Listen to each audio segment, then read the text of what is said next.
اعوذ باللہ من الشیطان الرجیم بسم اللہ الرحمن الرحیم۔ آج انشاءاللہ تعالی ہم لوگ دیکھیں گے اسم کی قسمیں واحد، مثنیٰ اور جمع۔ اس سے پہلے ہم نے پڑھا کہ اسم کسی پرسن، شخص، چیز، جگہ اور صفت کے نام کو کہتے ہیں۔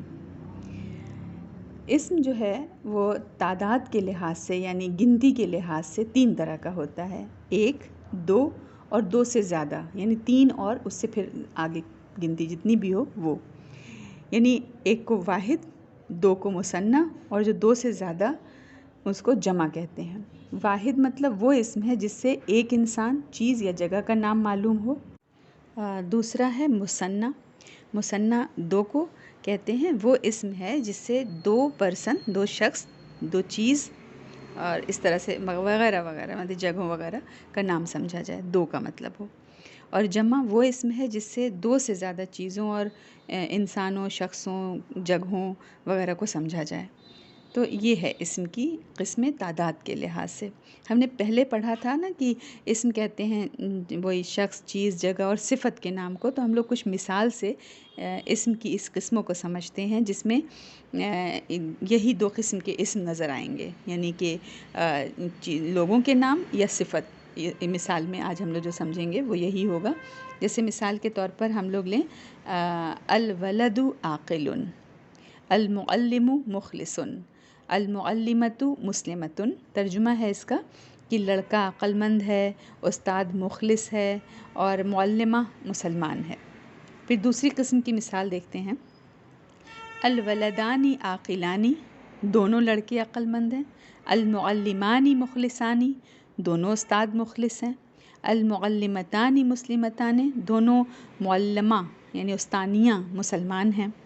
پھر اور دیکھتے ہیں ایک دوسرا مثال دیکھتے ہیں کہ الاولاد عاقلون، لڑکے عقل مند ہیں، المعلمون مخلصون، اساتذہ یعنی بہت سارے استاد جو ہیں وہ مخلص ہیں، المعلمات مسلمات، استانیاں مسلمان ہیں۔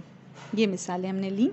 اب ان مثالوں میں ہم دیکھیں کہ الولد، المعلم، المعلمہ ہے نا، یہ جو جملے کا ہر پہلا لفظ جسے الولد عاقل، پھر اس کے بعد والا المعلم ہے، پھر اس کے بعد المعلمہ، تو جو پہلا لفظ ہے یہ اس سے ہم دیکھیں تو شخص کا نام ہے نا، پرسن کا نام ہے۔ اور جو سیکنڈ والا لفظ ہے جملے کا، جیسے عاقل ہے، مخلص ہے، مسلمہ، تو یہ سب صفت کا نام ہے، صفت ہے۔ تو ان مثالوں میں الولد، المعلم، المعلمہ پر غور کریں تو ہر اسم سے ایک شخص مراد ہے، ایک سے زیادہ نہیں، اس لیے ایسے ہر اسم کو واحد کہتے ہیں۔ اب جو دوسری مثال تھی اس کو دیکھیں تو اوپر کے اسموں یعنی الولد، المعلم، المعلمہ ہے نا، اس کے آخر میں الف اور نون بڑھا لیے گئے اور بن گیا الولدانی، المعلمانی، المعلمات، المعلمتانی، ہے نا، اس شکل میں نظر آ رہے ہیں۔ اور ہر ایک سے یہاں پر دو دو پرسن، دو دو شخص سمجھے جاتے ہیں، اس لیے اس طرح کے جس اسم سے دو شخص، دو چیزیں یا دو جگہیں سمجھی جائیں اس کو مثنیٰ کہتے ہیں۔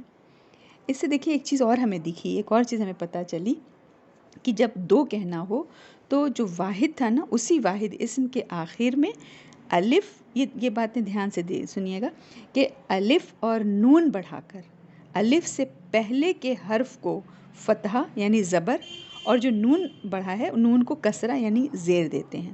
مثال دیکھیے، ولدن ایک لڑکا تھا، اب الف نون بڑھانا ہے تو ولدانی، ولدانی، تو نون پہ کسرہ ہے اور الف سے پہلے دال ہے اس پہ فتحہ ہے، زبر ہے، ولدانی۔ اسی طرح سے القلم لے لیجئے تو القلمانی ہو جائے گا۔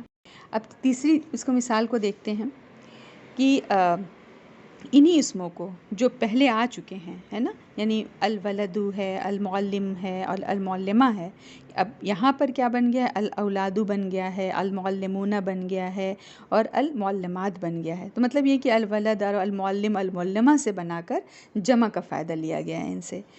تو یہاں پر کوئی چیز جو ہے کوئی پیٹرن سے بن رہی ہے، المعلمون اور المعلمات کو ایک پیٹرن ہے، اور الاولاد وداؤٹ پیٹرن ہے جو عربوں سے سنا گیا. تو یہ اس کو میں بتاؤں گی جمع بنانے کا طریقہ. کبھی کبھی پیٹرن سے بنایا جاتا ہے کہ واحد کے آخر میں وانون لگا دیا جاتا ہے میل کے لیے، مذکر کے لیے، اور الف اور لمبی تے لگا دی جاتی ہے فیمیل کے لیے یعنی مؤنث کے لیے. اور کبھی کبھی جمع بنانے کے لیے بالکل ان پیٹرنز کا نہیں اعتبار کیا جاتا، بلکہ عربوں سے جو سنا گیا ہے توڑ پھوڑ کر جو جمع بنتی ہے وہ جس کو مکسر جمع کہتے ہیں، جمع مکسر. انشاءاللہ جمع کی جب بات ہوگی وہاں میں آپ کو بتاؤں گی. بس یہاں پر ہمیں یہ بات یاد رکھنا ہے کہ اسم 3 طرح کا ہوتا ہے، واحد ہوتا ہے یا ڈوئل ہوتا ہے یعنی مثنیٰ ہوتا ہے، یا 2 سے زیادہ ہوتا ہے جس کو جمع کہتے ہیں. یہ اس لیے ہے کہ انہی کے حساب سے ان کی صفت بھی واحد اور جمع ہوتی ہے، یا ان کی خبر بھی واحد اور جمع ہوتی ہے، یا ان کی جو کانجوگیشن ہوتی ہے وہ بھی انہی کی وجہ سے ہوتی ہے. ایک ہیں تو ایک آئے گی، 2 ہیں تو 2 آئیں گے صیغے، جمع ہے تو جمع صیغے آئیں گے.